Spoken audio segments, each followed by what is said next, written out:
What is wellness? I think of the image of wellness as like pure joy. The important thing is for people to choose, like, what do you want to do? Wellness are the things your grandmother told you to do. When you really start to think about it, the answer feels more complicated. I'm Maya Feller, registered dietitian nutritionist and author. And I'm Dr. Kavita Patel. We're the hosts of Well Now, Slate's new podcast on wellness. Join us every Wednesday as we tackle that simple yet important question, what does it mean to be well?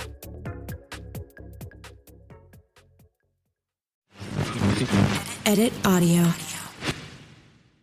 We're going to do great. Cheers. Cheers. Yay. Okay.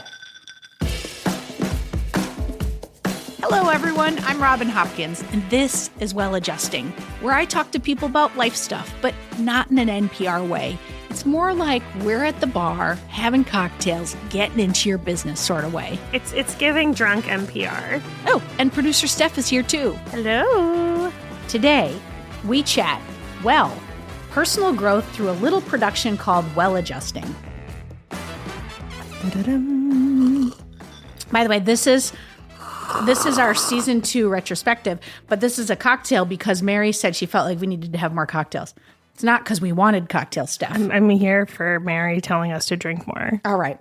So, as you may have guessed, this is the season finale of Well Adjusting, season 2, which, I mean, can you believe it, Steph? No. It was just like a year ago, a little over a year, we were like just starting to develop it. And it doesn't even feel like that long. I feel like it happened so fast. And obviously, I'm sitting here with producer Steph. And we talked about doing sort of a Where Are They Now episode. But I kept thinking about how, while Steph and I are always telling folks like what they may want to do for change, but then as soon as we hit stop on the record, we end up being like, geez, do I celebrate myself? Do I work on loving myself? Am I a positive person? And then we started talking about ways to hold ourselves accountable. Because I really feel like we're 100% on this journey with our listeners. So let's get into some of the shiznit now, okay? And I can't even believe I just said shiznit. Stuff. I know, I should stop saying it. Just say shit. Yeah.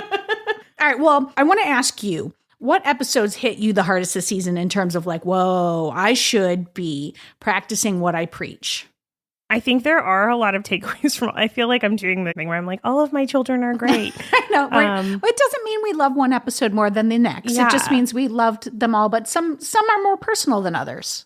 I think, and I don't know if this is because it's the most fresh or because it was in real life, but I think Kate's episode with like body issue stuff, because honestly, it wasn't even, I mean, the conversation was so blunt and like vulnerable. And like, I don't think we hear those very often. But also I think something that was cool for me is like all three of us were sitting around this table relating to each other and being like, it's been really rough. Like, same. Yeah, totally. I also hate myself. And like, we're all like such different people. Yeah. And even if we just were like looking at our body issues, they're all different issues, all different bodies, all different ways at coming to those issues. And yet we all have them. And for some reason that made me feel really bad because the world is terrible, but also great because it made me feel supported, you know, like you're like, I'm not alone in feeling crazy. I'm not alone in feeling this bad about myself. Yeah. You know, other people feel this bad, and other people that I think are amazing, you know, it just sort of reinforces that like your self-hatred is really just like this demon in your head and not actually like something that the rest of the world can see. Yeah. That's the episode that comes to me initially as well because of that same reason. Like, I don't know how often women really go in depth talking about weight issues and body image issues. And conversely, it's the one where I was the most like, I need to step up my game in this area. Like during this season, my other podcast, Dear Headspace, got nominated for this big award. But I was like, oh shit, I can't go in my COVID Sunday pants, like my sweatpants. I can't do that. I was like, so I needed to go shopping. And Steph went with me. And I was like, all right. Well, Steph and my daughter went, which was like a hilarious combination. And it was horrible. It was horrible. Let me say it better. Steph was amazing. Sorry. The trip was horrible, but it didn't have anything to do with you. You were like a masterful doctor handing me things in the most non-confrontational way and being like, okay, you don't like that? Let's try this. Let's try this. And just I'm going in there with like hundreds of things to try.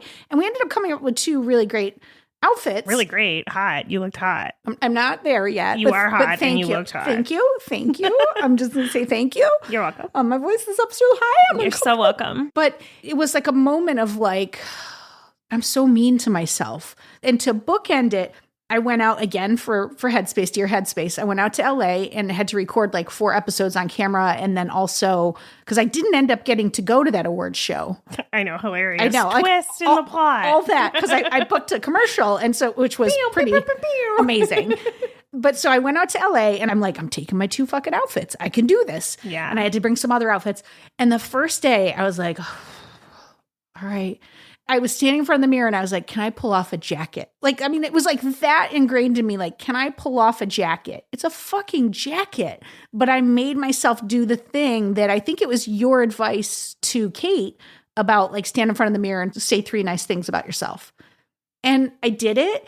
And I felt so much more comfortable. I felt better in my body. And everyone was like, look at you. LA's agreeing with you. I'm loving this jacket. Like 400 people were like, I love this jacket. And I was like, hell yeah. So then by day 2, I was like, feeling myself on my little shoulders. But it was like that conversation with her illuminated something very big for me that I still very much need to continue to work on. Do you think that had you not had that conversation in the same, because like what's interesting for me about these conversations is like they're always brushed right up against these things that are happening in my real life or your real life. Mm-hmm. But I'm like, I actually don't know if that's happening. I think these things are happening all the time, or these themes, but because we're focused on them in these production meetings and conversations, like we're pulling them out in ourselves and like threading them along. Well, it's topical. It's what you're up to in the moment. And I think that's what we're getting from like listeners too as feedback is like, oh my God, this just happened to me this week, blah, blah, blah, blah, blah. And it's like this feeling that we're not alone. And these threads are going to pop up at different times in our life, sometimes more than others. Well, and to answer your question, I don't think, had you not given Kate that advice to do the 3 things, it would not have ever occurred to me to do that. I think I might have talked to myself and been like, I could do this. But even that, I think I just would have gone. I might have picked up that external feedback from other people when they said I looked good. And maybe that would have helped me get there eventually. But like you said, it's brushing up against something I was open to. Like I'm making a declaration that I want to work on this at this point. Yeah. I also think the like thing that's like, I can do this. It's like, to an extent, accepting defeat, at least for me. Like I can only say that to myself if I'm like, well, the worst case is this, and I'm fine with that. It could Isn't that interesting how you're backing into it? Yes. That's bad. Yeah. But I always say this with But traveling. it's a protection mechanism that you built for yourself that's worked. Yeah. And it does work, but it works until it doesn't, which is like well, what it works we came up with it Kate. works until you no longer have choice. It's a tool if you have choice. If it's in a box of tools and you can say, oh, right now I'm going to go to worst case scenario. But if you're always at worst case scenario, that's not a tool. That's a habit that probably is keeping you down. Because like, what if you were like, no. Today I'm going to go to a gratitude list or something that's in the more positive toolkit area. Ooh, I like that. All right. So anyone who listens to this podcast knows that you and I are all the time doling out homework for our guests, like we're middle school grade teachers. Yeah. What homework practices, I need to ask you, are you focusing on right now? Okay. So maybe, I don't have. I can't wait to. You're going somewhere. You're going somewhere with this. I can't wait. I don't know if I have like the homework part fully like fleshed out in my head, but I do know that one episode this season, like, poked at you, didn't it? Just absolutely like cheese grater to my fucking chest bone. In what way? I don't know. For some reason, when I was like reviewing the episodes and listening to it, I mean, we listen to this content a lot, you know? So it's like, to some degree, usually you can just be like, bloop, bloop, bloop, bloop, bloop, bloop, bloop. For some reason, every time I listened to this episode, I was just like, why is this getting to me so much? It's like something to do with me. It's a tattoo or something where you're like going over the same part with the needle. And like, I'm like, what's going on? And I would bring it up in production meetings and everyone would be like, oh, that's like totally a you thing. Yeah. And I'm like, what? I think I know which episode you're talking about. Oh. Was it the dating one with Susan? It was. Yeah. I've never actively looked for a boyfriend. I won't go out with anybody that approached me. I don't like strangers. My time is very valuable, so I'm not just going to waste it on anybody. If somebody's going to come into my life, they're bringing value. Also, here's another thing. There's a lot There's a lot of reasons why I am still single. It's a fortress around me. It's the fact I didn't want to have kids, so I didn't make relationships a priority or dating a priority. Like, I don't need somebody to pay my rent. I don't need somebody to buy my comic books for me. And that's another reason why my standards are really high. So you're coming in guarded. You do have to recognize that none of that sounds wildly open. Right. And I mean, I'm sure if it's we're laying not it very out there. romantic either. So it's like, okay. We're not hearing like, a lot of romance in what you're saying. I'm hearing a lot of, I want a business partner. I want someone to join my LLC. I do want a business partner. Who sometimes we have sex. I historically don't have a great rep with dating. Haven't put a lot of time and energy towards that in my life. Yeah. And I think a lot of the things that episode brought up for me stuck with me because I'm like, oh my God, I have this idea about family and whatever, and, creating these relationships with people in my life that are supportive and whatever.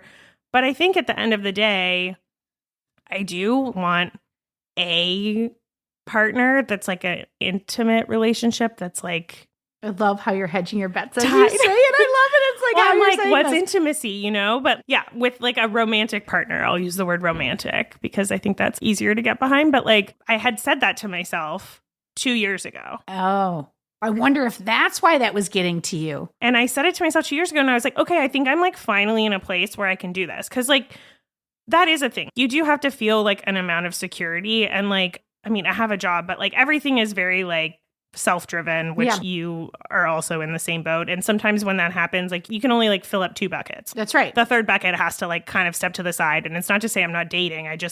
I haven't cared about it. You had other priorities at that moment. Yes, which is allowed. But, an amount of time ago, almost 2 years ago, I was like, okay, I think I'm at a place where I'm stable enough in buckets 1, 2, and 3 that bucket 4 can come through a little, And yet I don't know if I actually made that much of an effort. And I think, honestly, until that episode, I don't even know if I thought about what the effort I was making was. Yeah. I think I had just said it to myself, but not actually done anything. Yeah. Which is interesting. Well, it's there's mirrors, right? I find that when somebody gets to me in some way, or when I just keep coming back to it, it's usually something about myself. Usually. Yeah. It did give me something to work on. I was like, oh my God, fuck, what am I doing? Am I even doing anything? I don't think so. And I was looking at my apps and stuff. I have not reached out to anyone. I was just very passively willing things into my life. Oh yeah, if you hit on me, sure, yeah, we can go out, whatever. So, which is interesting because you're such a go-getter in every other bucket. I agree that's interesting. Yeah. That episode in combination with a friend of mine's TikTok that I started watching, who was just going out on dates because it's a numbers game. I was like, oh, okay. I'm going to make an effort. I see this person making an effort. I was reminded by this episode to look inward and be what am I doing to make that happen? Turns out not much. So I did do stuff and I've been working on it since. So I don't know if the homework that I did, which I'm going to continue doing now that I'm back from vacation, was that 3 times a week I had to reach out to somebody on the app. Into this bucket. Love it. It didn't have to be on the app. Just something. It could be someone I was texting with. It could be someone, at a bar. It could be me going to an event. It could be whatever I think is part of that bucket. And yeah, it's been great. Well, it's funny because that's hitting on, in the Courtney episode, she was like, yeah, I don't know if I'm doing any future casting. And first of all, I'd never heard that term. And I was like, that's the best fucking term. I was like, I'm taking that and I'm making that my own. And it's now been part of my scheduling. I'm highlighting things that are not essential to my week's work, but are essential to my career growth over time. And I'm trying to add those into my day-to-day. And I just thought of that as you were saying that. Oh, cool. But the one that I was going to say that was the biggest one in terms of homework was celebrating myself. I literally had no idea how bad I was at it until season 2. I realized when I had that realization, and I believe I talked about it in one episode, where that I hit a motherfucking life goal in the Courtney episode. So it is all tied together, but that I hit a life goal, a decades long life goal, didn't notice, didn't celebrate. So it's I've been actively working on finding ways to celebrate myself and finding ways to be gentler with myself. Those were things that I just had not been doing to date. And can I ask you a question? Yeah. So that was like a decade-long life goal, right? Mhm. Like, is there something that you're doing to track these goals? Yes, of Okay. course. I have the Great Robin Plan, as I've discussed at length. And I have 1 year out, and then I'm building out 2 years out, 3 years out, 5 years out, because I had like in conjunction with the Artist Way, which, I mean, how is the Artist Way not sponsoring us? Because I also talk about it on Dear Headspace ad nauseum, like, because it's so prevalent and present in my life right now, because it's helping me so. Like, even Mary, the person who gives a compliment like this, yeah, that's great. Like, even Mary was like, I see a difference in you since you started it. And I was like, thanks, baby. But in connection with that, there was a whole chapter that was about like, and this was so amazing. It was like, where do you want to be in 5 years? Like, what is, and then there was a task that you had to write out. If you were there, what would be the perfect day? And I was just like writing, and like, I knew exactly what it was. And I was like, that's different than what I thought. Like, I had some shorter term goals. I was like, that's bigger, better, more. And fuck yeah. So like, I've been trying to like readjust what I'm doing to maybe think about getting to that goal now. But it just brought all this to light that I need to celebrate these wins. And I think, and I ended up writing a Substack about it, about celebrating wins. And I got such lovely feedback from other people who don't celebrate their own wins too. Like, I just don't think I am alone in this. You're definitely not.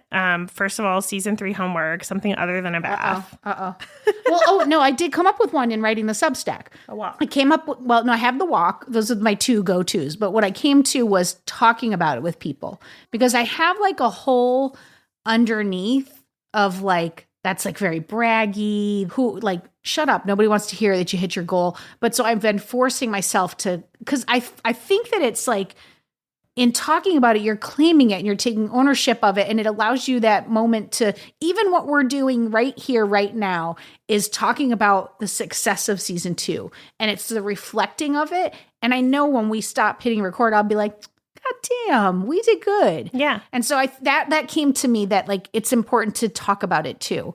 Yeah. Okay, so season 3, though, still homework is to get more another. I could use more. Well, but some of my, and this is not me like making excuses, because I do think it comes out this way, but some of it is like, how do you celebrate yourself?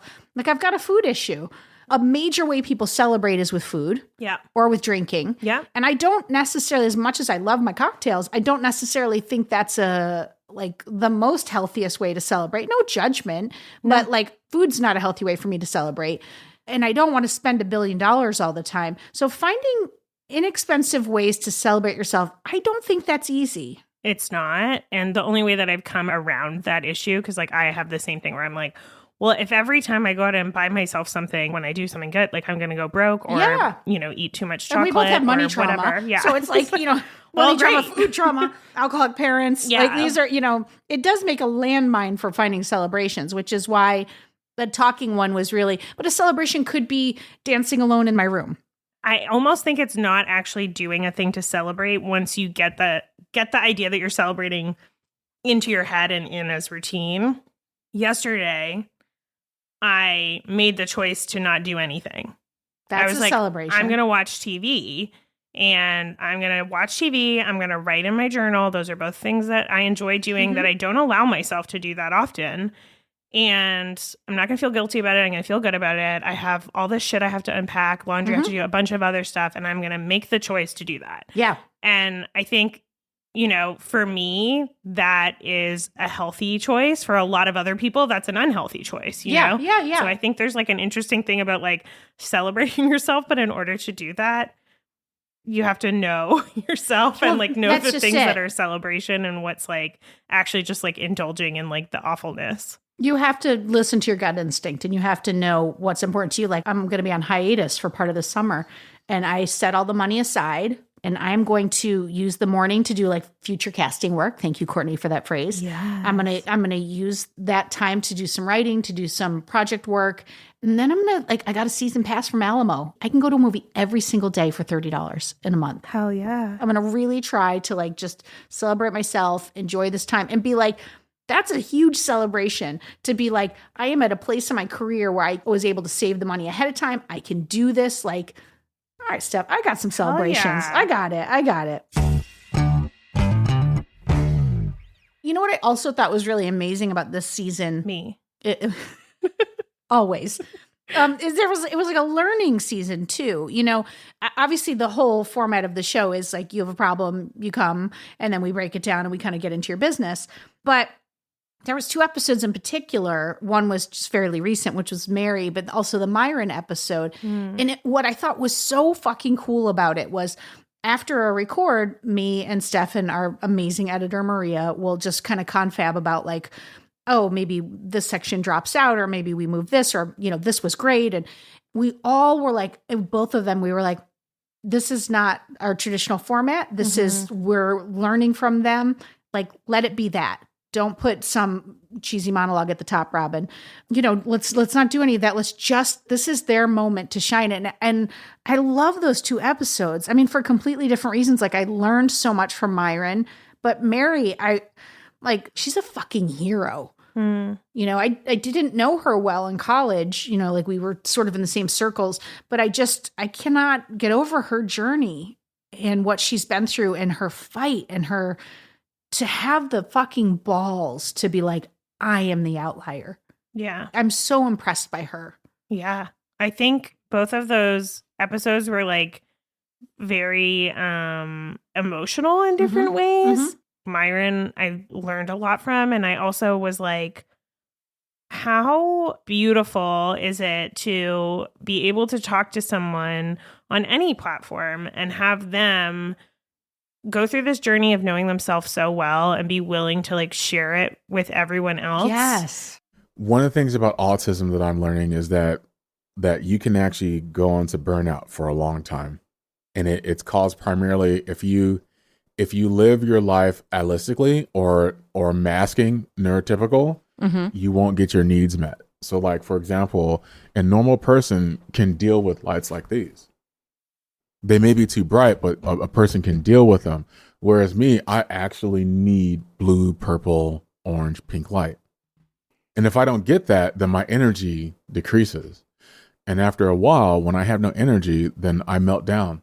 Right. And there's a certain thing that happens, frankly, to a black male that yells at someone, even a single time, even if the apology is immediate and even if the voice is never raised before. Because with autism, I can't control my face. Right. I don't know what it does. Yeah, no poker face. I don't know what it's doing 90% of the time. And as I'm talking to you, I can only focus on one point of focus. Right now, I'm focusing on your eyes, Robin. And Steph, you're completely invisible to me. But this is how, like, I don't catch social cues. Yeah. Typically, if I'm focusing on like a problem, I don't want anything else to happen but the problem. And so that can look very rigid. Right, because you have the path that you need to be on. Right, yeah. So how has that been processing that? It's been the discovery part was really, really interesting and difficult because I had no idea that I had never had my peace. Like I was always burning energy for something. And so when I'm out of energy, that's when I explode. You know, I found myself relating to certain parts of him. I'm sure other neurodivergent people will like find themselves relating in different ways. And like, I feel very fortunate to have had that conversation. And it was also like so funny. And I like want to be Myron's friend. Myron, be my friend.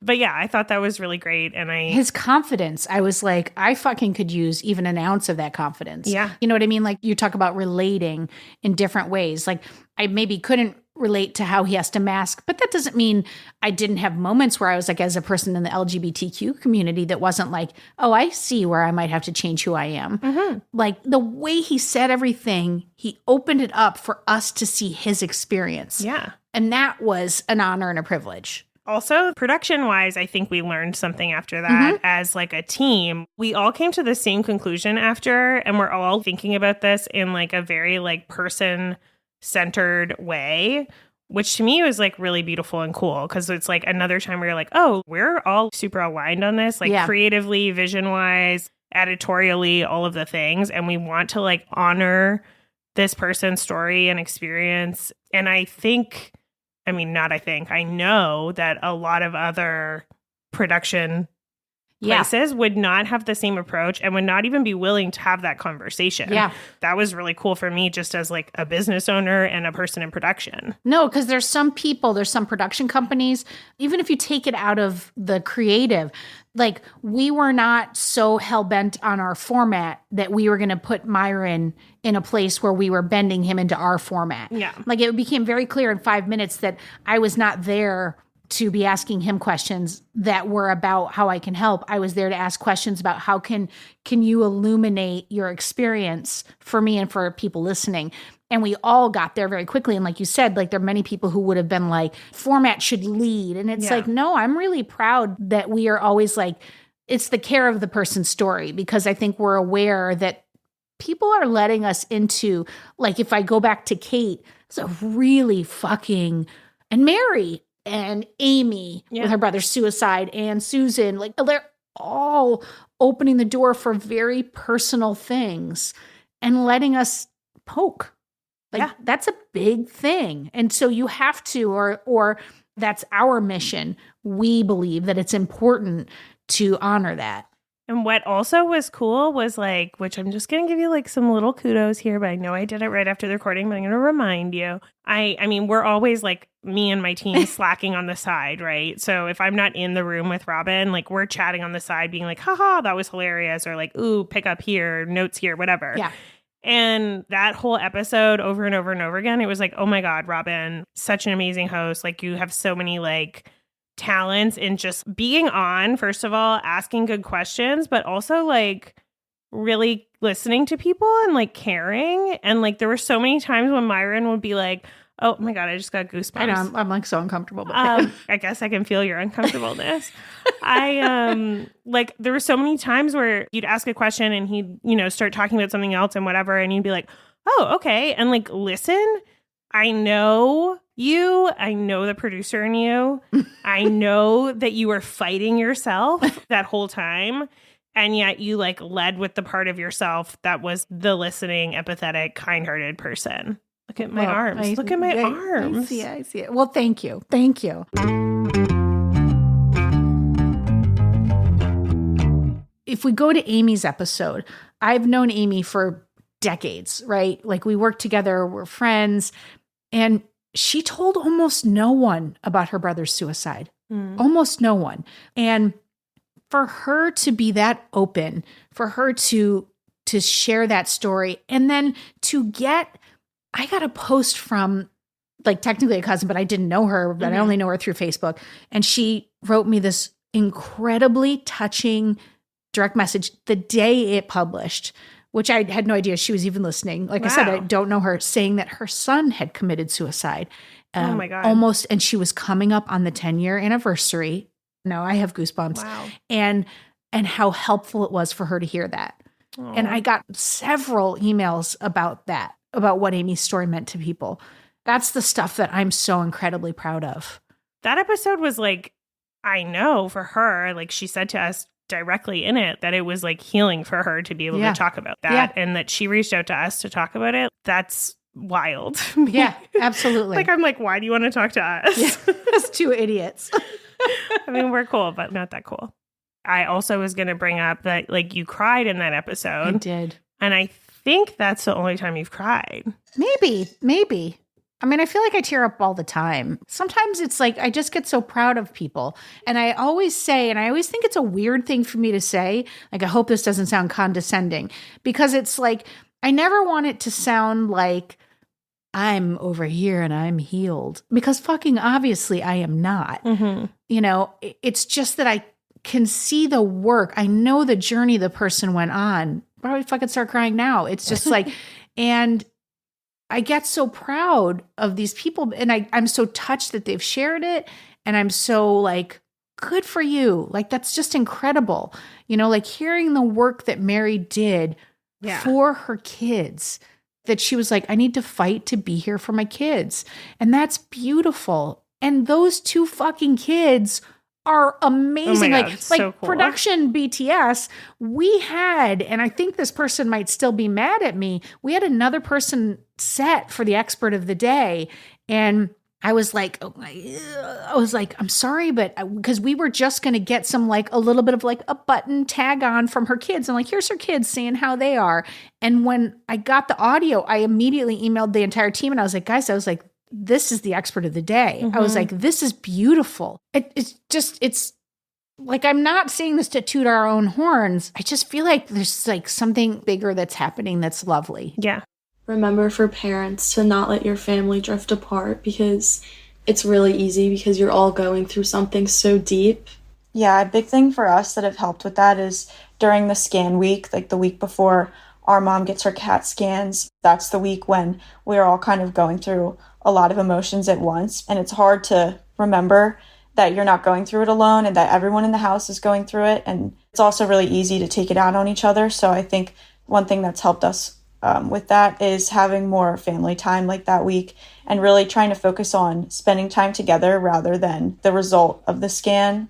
Yeah, and just like understanding what your kid is going through too, because I remember when I was really young going to like my friends' houses and like seeing just that their moms have long hair and they weren't like tired or sleepy all the time. It was kind of confusing for me to think like, why can't my mom be like that?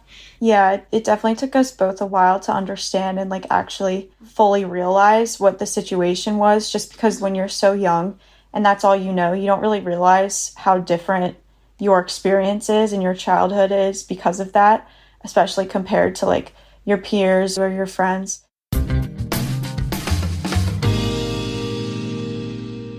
Hot seat question. What one episode just stuck with you?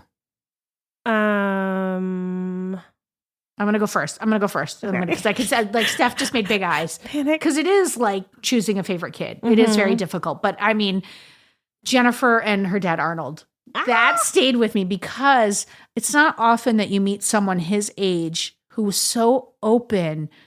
Like, he was like yes-anding the whole conversation. And the moment when he was talking about, he was like, so like right now, I've got 8 singles in my pocket. And I know I'm thinking to myself, I'll take 6 and I'll spend them at bowling tomorrow. And then I'll have 2 more and I could use that for a tip for the car. I was like, holy crap. And the two of them, their dynamic was so lovely. And Jennifer's hilarious. It was I loved that episode. I also loved that episode. I love Arnold just as a human. Also, I think it was really cool to be like, sometimes there's homework because you want to change, and other times, like, the homework is that, like, you need to accept this is who I am, where I am. Which is, like, also an important lesson. And then production-wise, oh, my God. That was really something else. You should get, like, next-level props for how you handled the production. Speaking about, like, you have to tell people, like, what it was that, like, happened. So Robin and I took a car. First of all, this is my first day in our first sneakers. road trip. And it was my first day in shoes. So I had right. broken my ankle really badly, gotten surgery. I had not worn 2 shoes out of the house before that day. So first day out of the house with 2 shoes on.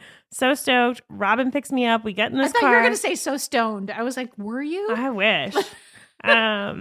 We go into Jennifer's house. Her dad is like calling in from elsewhere. And, we set up the local recording in her house. And then we go to talk to her dad.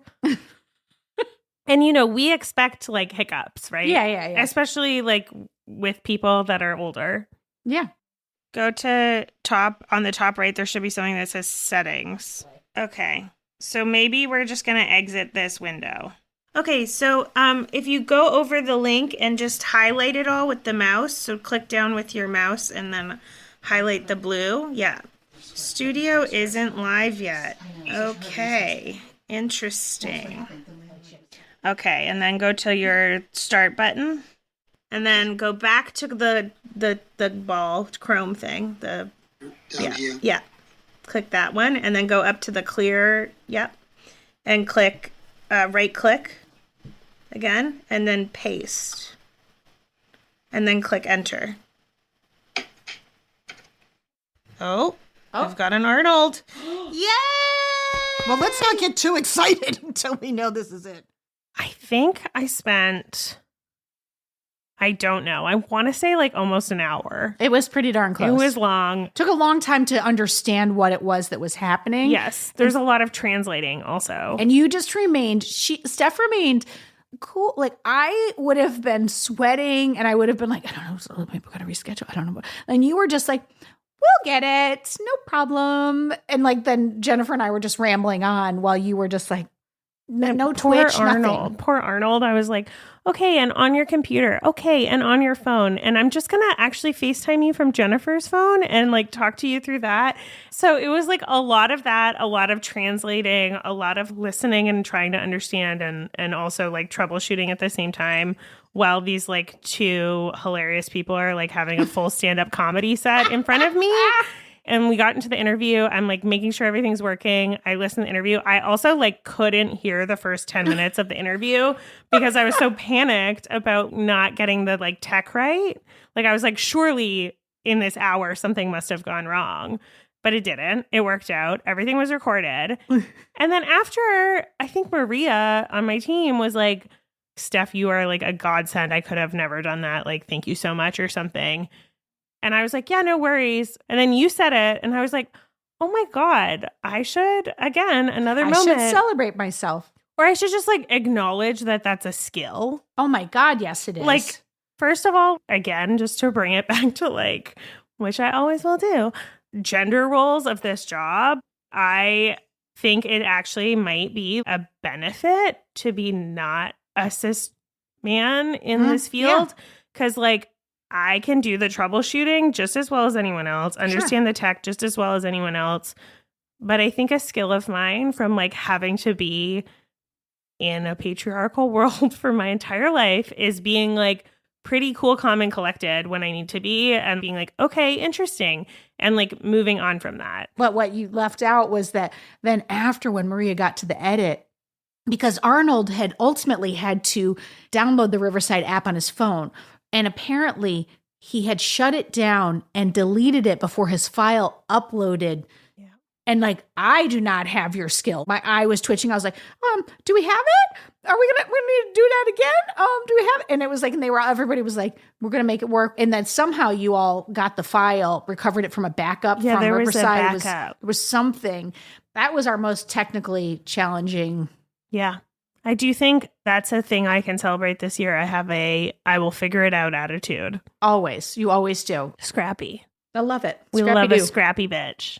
Oh my God, Robin. What? You know what else happened this season? Sorry, just to like jump in. Please.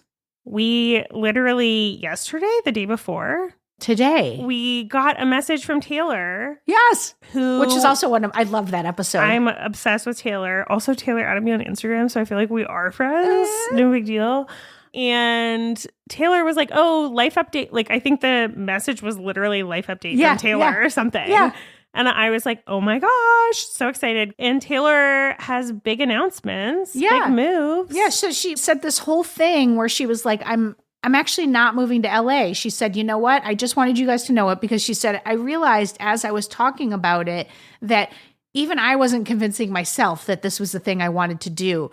And what was so interesting about the email is it almost felt like she felt bad, like she had made this like declaration she was doing it. And I was kind of, devil's advocating and saying, well, if you're going to do it, what are you waiting on? But before I get into saying where we went with the conversation, she is moving to Charlotte and she has the whole thing happening and it's all going and it's happening quickly.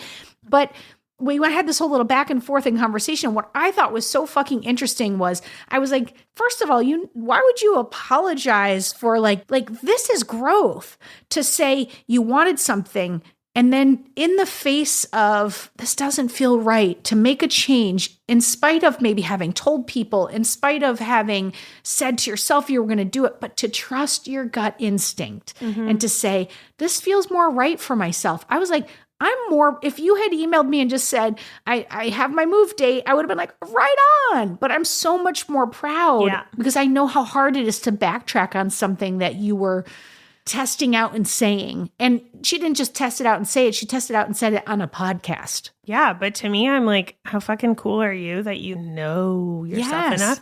And also, 23, she's got her shit together. I'm, obsessed. Oh my gosh, she's going to be our boss. She's going to be our boss. Woo-hoo. Like 10 years. 10 years. Tomorrow. I'm already working for my former intern. I've just given I've given that up. It's fine. But I think it's so cool to be able to like know yourself like that and like listen to yourself like that. And what I think was really cool for me is the thing that stuck out, just to bring it back to me.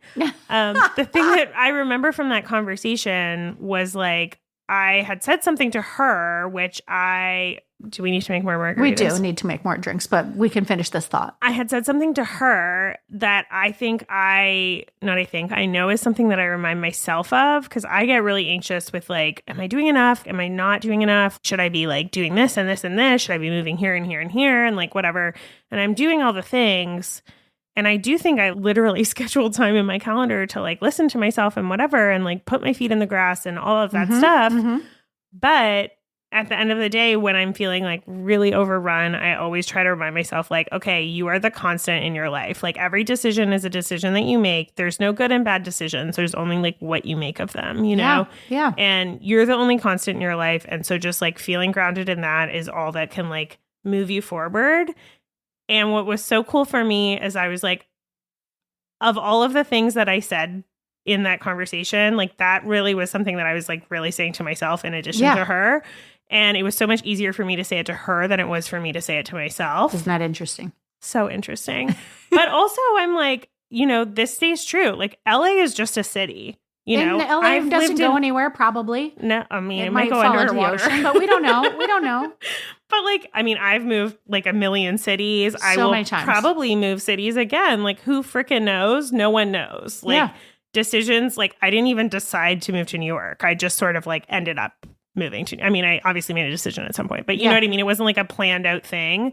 Like, places come and go, people come and go, experiences come and go, like question marks come and go. But like, you are the only thing that's going to like remain as a constant. And like, to me, that was so like the thing that I said in the interview that I was reminding myself of came back in that email. And I was like, oh my God, like this again is coming out for me. Like LA doesn't matter. Charlotte, it could be anywhere. No, like you are matters. the person, and you moving forward and listening to yourself is the thing that's you're gonna remember and resonate with. So like, I'm so fucking over the moon stoked for Taylor. We didn't even do a call out for like last season when we did a wrap up. We did a call out and asked people like, where are they now? We didn't. And she just shared it. And I was like, oh my God, well, we're about to record. So are you cool if we? And I think it goes back to this idea that like, just because we have a conversation where I say, have you thought about this? Have you thought about journaling? Have you thought about this or visioning?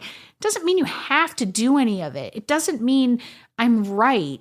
It doesn't mean anything other than no bad can come from opening up and having somebody go, well, have you thought about this and look at this and look at that? Because ultimately you decide. And that's what you're saying. But you have to be up to saying yes to, I'm willing or I'm open to looking for the growth. Yeah. I mean, that to me is like a season's growth. Like we didn't reach out for people to give us feedback. Like, and we got feedback before we needed it. Hell yeah. And that goes to our community, and that goes back to how honored we are for the questions. And I do want to say, while we'll be stopping down, celebrating ourselves, patting ourselves on the back, we're going to be going into season 3. And I think one of the learnings was, you know, initially before a podcast is out there, it's like you're chasing down people to nobody. You don't have a thing that you can say, do you want to be on this? You're just kind of like, we're doing the show. It's about this, about this. Do you have a problem you want to work?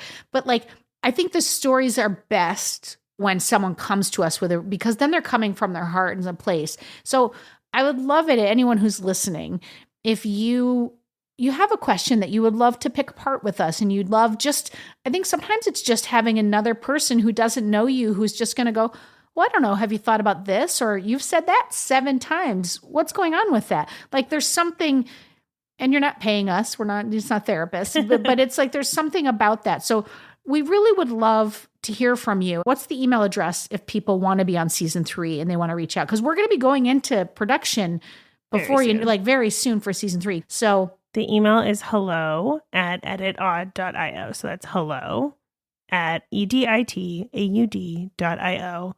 Or you can message us on any social media platform. Hit the DMs. But, you know, it is true that, like, there's an openness that comes when people reach out to us first, sure, which I for love. sure. So if you are someone who has a question, honestly, you might not even know what the like fully formed question is, but if you are someone that like wants to talk to us beyond just like, hey, how's it going? Yeah. Hit us up. Yeah, we'll get on a production call and we'll just kind of ask questions. Yeah. Give us a call. Give us an email. Give us a shout out. Give us a ding, ding, ding. I mean, this has been a fucking fantastic conversation, but I do have one more thought before we close up the season. And that's around everything that we've been talking about. Like, go out in the world and share your wisdom. Don't feel like you're not qualified. Share your growth, because it really might help someone see something about themselves. And you can always be growing, even when it's tired. You can always be learning. You can always be taking in info, even from more junior members on your team or younger people in your life. We can all always be growing and learning from each other. Yeah. There's lots of learning to be done. I don't think any people are like whole people. I think we're constantly growing. And I think that the ability to share your experiences or share whatever you're going through also comes with the other ability, which is like listening to people. Mm-hmm. So that would be my closing thought, is as much as it's valuable to like hear everything that everyone's said, it's so valuable to just like listen and also like internalize those things and like, you know, take time to think about them. I don't know if I take enough time to like think about all of the stuff going on in my life. So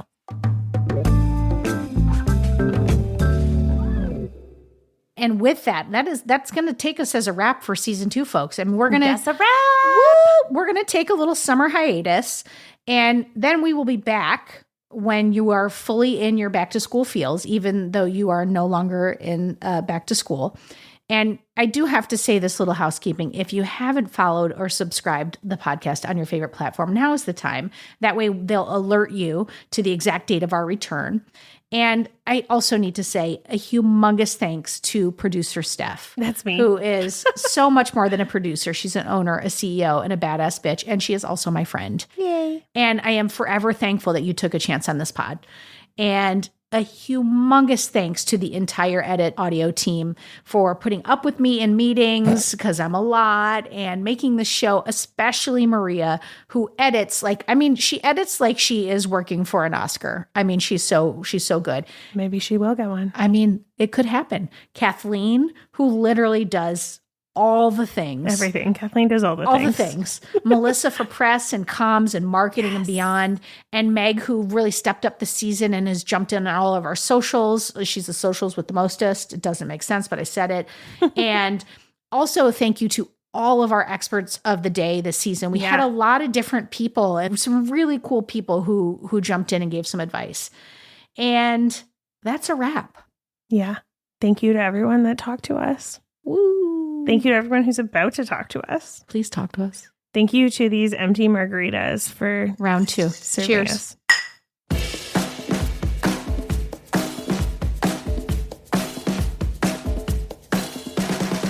For more Robin, and you may need that, you probably don't need it, but like if you do, you can follow me at Real Rob Hops on all the platforms, all the socials, as the kids today say. Well Adjusting is an Edit Audio original, exec produced by Steph Colburn and Robin Hopkins. Thank you to Maria Passingham, Kathleen Speckert, and the whole Edit Audio team.